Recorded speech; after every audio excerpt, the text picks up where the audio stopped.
I would never just continue to give my team feedback and never ask them to give me feedback. You're a leader and you're thinking, I need to give this person feedback. I just don't know how to set it up. There's two ways of doing it depending on where you are in the relationship together.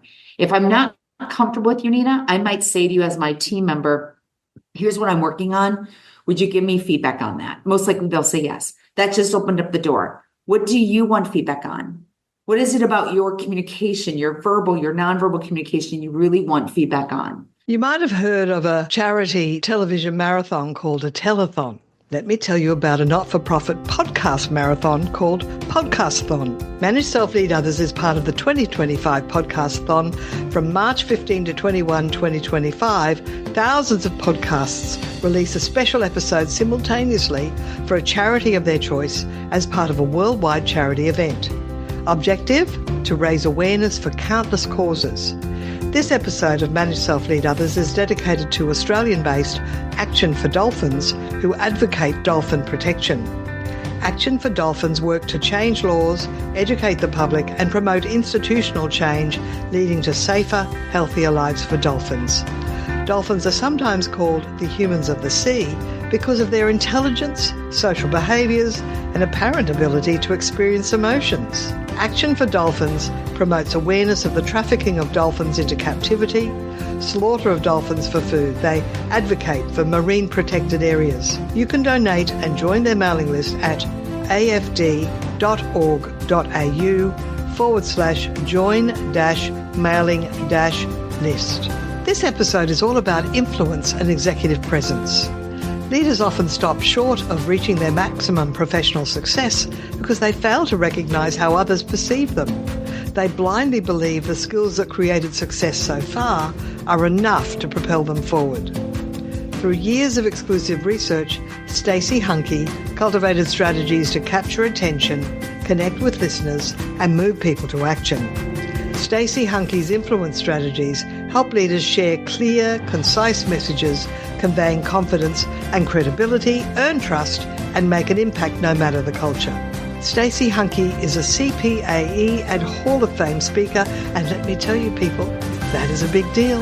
CPAE stands for Council of Peers Award for Excellence, a lifetime award given by the National Speakers Association to recognise professional speakers who have reached the pinnacle of their career. Welcome, Stacey Hanke. Let me just read from your intro, which I said earlier. Leaders often stop short of reaching their maximum professional success because they fail to recognise how others perceive them.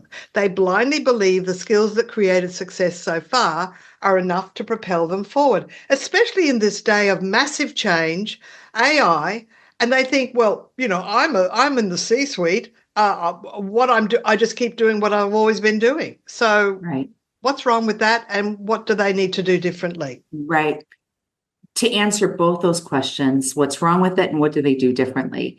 The greatest step that we can all take today to elevate our influence is the vulnerability to have courage by seeing ourselves, hearing ourselves through the eyes and ears of our listeners. We continue to grow in the corporate world, those that choose to do so, and you'll get to a point where people tell you what you want to hear, which is really fake feedback. Great, nice job, that's good. We never get the feedback, or we don't know how to ask for it. So many times when we're doing either sales calls or if I'm mentoring an executive, especially when I'm mentoring an executive and I start giving them really honest feedback of what really comes across when they communicate rather than what they believe to be true, right? We can't go off our feeling. They will always say to me, well, no one's ever said this to me before. Well, who's going to tell the CEO you are constantly darting your eyes or you take too long to get to the point? And that is the very first step, whether you're a leader or not. I mean, I think we're all leaders in some capacity in our personal and professional lives. You have to see yourself. The biggest mistake, though, that we make is we just assume how we feel, and our LinkedIn profile, our years of experience and credentials determines how much influence we have, which is completely false. And also from my experience and reading as well, leaders will make decisions with the best of intentions, assuming that their team members will understand that they've got their, the best intentions in mind. And then they're expecting their team to be mind readers. And in fact, it can give a different perception. Yeah. Completely. That's what happens too, is that different perception. I literally had a call today. We do these follow-up calls when my team goes in and does workshops with clients. Two of the leaders were on the call, and we just wanted to get feedback, give them accountability, next steps, how to keep the gain and keep your team moving forward. And we forget that how we show up here will either communicate a positive personal brand, or it starts to jeopardize it. And then we elevate this, Nina. And when I say the idea of consistency Monday to Monday will determine your level of influence, it's how you see me showing up right now is how I would show up with you if we sat down for lunch or coffee. And that's one of the biggest differences I'm seeing with those that have consistent influence and those that don't. They'll show up one way virtual, show up another way in person, or either via social media. I mean, that's another format where your brand is being communicated, or even in an email. Some of my CEOs will send me a text message and it's all capital letters. And there's no punctuation. And we've just become really, is lazy too strong of a word? We've just become too lazy once we all went virtual. And I keep thinking, but this is still your brand. You still have an opportunity to present who you are. And it's your personal brand too. I mean, you're right. Employed by an organization, but you have a personal brand and personal reputation that you can enhance, because most people, especially if they're going up the ladder, want to continue going. And even if they don't go up the ladder to the top of their current organization, they're looking, well, sideways, where can I go to grow and to achieve my true destiny?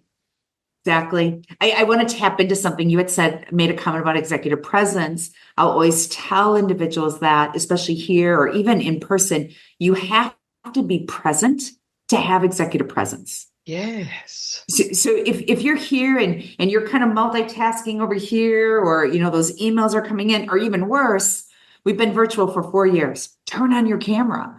And when we don't turn on our camera, I'm thinking that there's no way you have executive presence if you can't show up fully as if you were in person. I so agree with you. And it's respect for the person leading the meeting to actually be present with your camera, unless there's a specific reason, maybe you've had dental surgery or something. But right. But generally, I think it shows respect for everybody present, for everybody to have their camera on. So that's all about the virtual presentation. Look, getting back to what you said before about having vulnerability, look, I've employed people in the past who were really quite passive-aggressive, and even in a one-on-one, they would have such a superior tone. Looking back now, I realise all I had to do was call out, by the way, the tone of your voice is a little bit interesting. I'm getting the feeling, I'm getting a funny feeling.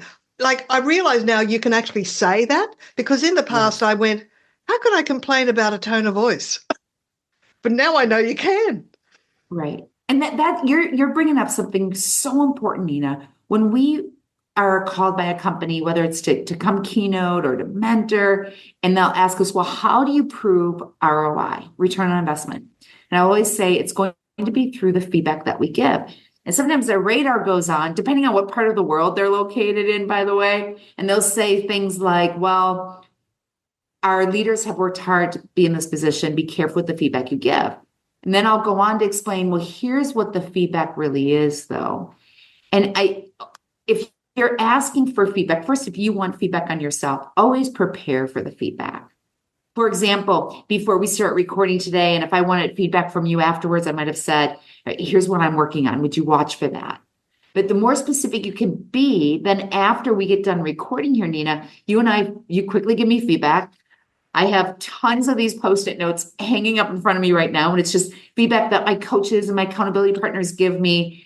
It's ask for that feedback. Now, if it's the other way around, say you're a leader and you're thinking, I need to give this person feedback, I just don't know how to set it up. There's 2 ways of doing it depending on where you are in the relationship together. If I'm not comfortable with you, Nina, I might say to you as my team member, here's what I'm working on. Would you give me feedback on that? Most likely they'll say yes. That just opened up the door. What do you want feedback on? What is it about your communication, your verbal, your nonverbal communication you really want feedback on? Oh, so you ask them the question as well, so it's mutual. Yes. Ah, yes. Because, I look at my team, I would never just continue to give my team feedback and never ask them to give me feedback. And it really creates what we've done here in my company is we really created this culture of open feedback. Sometimes, it can be a little harsh, but here's the idea of feedback. After you receive it, Nina, you still will decide what you want to do with it. Oh, yeah, that's right. Because you have to consider the source, and sometimes is the source coming from a pure source? Is there Right. ego? Is there sarcasm? Are they, some people, their modus operandi is sarcasm. And so Yeah. can you really trust their feedback? I might say to you, Nina, what specific feedback have you received in the past on how you deliver a message? And then I listen, I'm really being mindful and listening to some of the key points you're listing because your key points are going to create my next question. I might then go, or I might start with the conversation. What specifically do you want to improve on when it comes to your messaging? Well, okay, so a company decides that they're going to create a culture of peer-to-peer feedback and manager direct report feedback. You have to catch people doing things right and give them praise and recognition as often as looking for gaps to give feedback. Is that right? So there's a kind of a Yes. plus minus emotional bank account thing happening. Yeah. Yeah. When I give feedback, I'm always really focusing on, at this point, I've already had the conversation of what is your personal brand? How do you want to come across? What reputation do you want to precede you? And where do you want to go? I got to be really clear about that because now my feedback is going to make sure it's targeted for your current brand, the expectations that you have, where do you want to grow that influence to? And that way, when I say to you, well, listen to the difference. If I said to you, Nina, I love the way that you've got passion and energy, but what we really need to work on now is your presence. And the word but just kind of slapped you in the face, right? Oh, And you forgot yes. everything I just said. So instead, it is here's what works for you that matches your brand. It's your energy, your passion that comes through your tone and facial expressions. If you want to really elevate that, now we're going to dive deeper into how that message is laid out. Just an example. But, if someone as a leader, I think it really is your responsibility to be there to guide them, but to be super, super clear. Now, here's a way I think we need to elevate as leaders, how we need to elevate the feedback we give to others. You have to first figure out your brand and how you want to lead. And when it comes to influence, what do you want? Mm. And if that as a leader is not figured out, I think there is a gap with feedback and holding their teams accountable. Well, when they're deciding on how they want to be a leader, are they connecting with some key attributes, maybe key words that they can then, aim for, be their goal, be their mantra, if you like? Yes, yes. This is something that we've created in Influence Elevated, this third book. The first thing I always say to individuals is when it comes to influence, fill in the sentence. I want, what is it? Got to figure that out first. Mm-hmm. And then in the Influence Elevated book, we have a self-assessment. And it's quick, it's easy. When I took it took me 4 minutes to take it. It's super easy. But the result is what kind of leader are you when it comes to influence? I think you just have to first figure out what kind of leader you are around influence. From there, then you can really start saying, well, here's my baseline, but maybe I want to elevate how I'm coming across, how I'm giving feedback, accountability, whatever it might be. Because, keep in mind, Nina, influence is such a big topic. Oh, but if absolutely, you could, Stacey. just, right, think of influence as two things: your body language, how you deliver, how you show up. And number two, it's the messaging. Is the message clear, concise, And does it resonate with whatever lane your listener is in? And if those two are consistent, you increase the likelihood that you're consistently communicating with influence. Now, I do want to talk about body language in a moment, but before we do, the word feedback itself can be a little bit charged, a bit of a trigger. When you're asking somebody for feedback, is there a different word you can use? You could. I'm thinking I use feedback a lot, but if the first word that comes back is advice, what can I do differently to give you more value? What can I do differently so I'm that interested in your perspective. Perspective could work. There you go. Yes. Yes. Yeah. Because I just find the word feedback, can I speak to you? I want to give you some feedback, or I want you to give me some feedback. It's just my stomach doesn't lift. Yeah.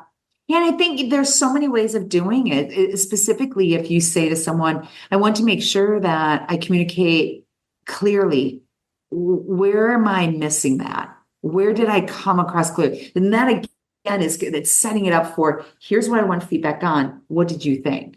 Where did I miss the boat? And that would be a one-on-one conversation, private.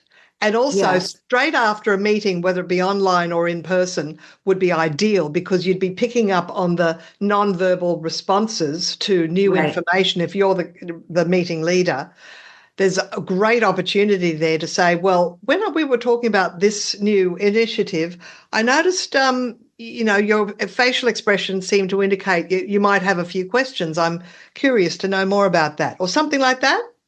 Right. Yes, exactly. And this is just taking time to think through, either if you're the one that's giving the feedback, thinking about your listener. Because I think about the feedback I give to those that I mentor, it's always a little different based on their style, their personality. How do they respond to feedback? I've got clients that just say, lay it on really heavy. Just tell me how it is. No sugarcoating. And then I've got others I can tell that, no, I've got to kind of ease my way into it when they're ready. So let's get into body language because we've got a few more minutes left. Look, in my experience, I've been working with teams where it became obvious that when the manager was giving instruction or direction, they had their hands on their hips. And that sends such a terrible message. But have you got other examples like that? Oh my goodness. We teach a lot of skills around body language, think delivery skills. When we talk about posture, posture is a confidence skill. What we have done over the years through our research is we'll tie the behavior to an actual adjective, and that adjective ties to your personal brand. If you want to convey confidence, even without saying a word, the whole idea is to be as open as possible. Right. So that's a lot different that whether I'm here and this will start to take control, or if I'm standing and this starts to take control, or that, we've seen it all, right? Or hands in the pockets. What we recommend is whether I'm sitting, which I am today, is I'm open. I want to own that conversation. Now, why that's important? We also talk about the power of gestures. When gestures have purpose, they communicate impact, credibility. They increase what people remember and how long they retain it. Right. So what I do is if I'm open, whether I'm standing or seated, now I can gesture with a lot of variety. I can create visuals around my words. I'm exaggerating right now, so your followers can pick that's up on always this. Really good. Yeah. Right. The other one that's really, really critical is the only skill that conveys trust, and that's what you do with your eyes. Now, you may know it as eye contact. We have elevated that concept. We refer to as eye connection, which means only speak when you see eyes. In this case, only speak when I see the camera, right? But what happens a lot, Nina, is we're in these meetings, especially virtually now, and we're so distracted. And what happens is if I don't have focus in my eyes, I'm not focused in my thoughts, I'll lack brevity, I start to get long-winded. Yes. And you miss the opportunity of reading your listener if you're speaking, right? But not looking at them. All right, just to finish up on, you've got a really good chapter on stories. So what sort of stories, and how can a senior leader, middle manager bring them in and use them? one thing I always recommend, I'm not one where I'm sitting here with you and I can just pull stories out of midair. I have numerous journals on my desk where anytime my nieces say something funny, or I might be in the airplane or airport, I'll jot down things I see, or news reports, wherever it is. And what I'll do is, or personal experience, people want to communicate with empathy. They want you to communicate with empathy. And a great way to do that is to pull them in with a story, tie an experience around with it. Now, and more there's an importantly, art to Stacey, it. you're saying keep a story journal, which is exactly what I do, because I've got lists of stories. Because when I'm thinking about, I want to highlight a story, I've got my list to refer back to. And sometimes I'll even think of a fresh story from my life and I'll go, I'll write it down, because I go, oh, there's another story I forgot about. Yeah, that's right. So you have to get the ideas down. And from there, when all these ideas are down, you're taking a step back and thinking about, what is the main point I want to make? You've got to have the outcome. And what is important for them to hear to get to the outcome based on what I know with my listeners. Once you do that, step 3, I always deliver my stories to either my husband, my nieces, my friends who have no idea what I'm trying to do. And if they don't get it, I'm not ready to tell it yet. Well, look, our time has come to an end, and I'm finding this absolutely fascinating, Stacey. So thank you so much. And well, how do people find you if they do want to work with you? And you've got a whole team. You've got a big team that works around the world. Yes. I want to give a complimentary ebook to my previous book, Influence Redefined, which is a great way to start. You almost need that book before you can read the next one that's coming out next week. Otherwise, on our website, we are all social media. So it's Stacey with an EY, HANKEINC.com. Yes, lovely. Well, it'll be in the show notes, and thank you for the freebie. So you're welcome. Yeah, we'll put the link to that. Wonderful meeting you, Stacey. Oh, thank you. Thank you. It's been a pleasure. This episode, we were speaking with Stacey Hanke about elevating your executive presence through communicating through influence. You'll find Stacey Hanke at staceyhanke.com, and her book, Influence Elevated, available where all good books are available, including Amazon. And my name is Nina Sunday. This is the Manage Self Lead Others podcast. Thanks for listening. Remember to subscribe to the video versions on our YouTube channel, or you can watch the video versions on Spotify, and share this episode with 5 other people in your team, because I would say of all the episodes that we do, this is definitely a standout episode about accountability, feedback, body language, and all good things that make teams effective. And that's our purpose, elevating team culture. So until next time, bye for now. Nina Sunday CSP is on a mission to help leaders transform culture. Nina Sunday travels from Brisbane, Australia to facilitate half-day or full-day workshops at your location anywhere across Australia. For a list of Nina's topics around leading people, productivity and communication, go to brainpowertraining.com.au/signature programs to request a tailored proposal. To book Nina Sunday CSP to speak at your conference in Australia, New Zealand, Asia, or internationally, head to ninasunday.com for details.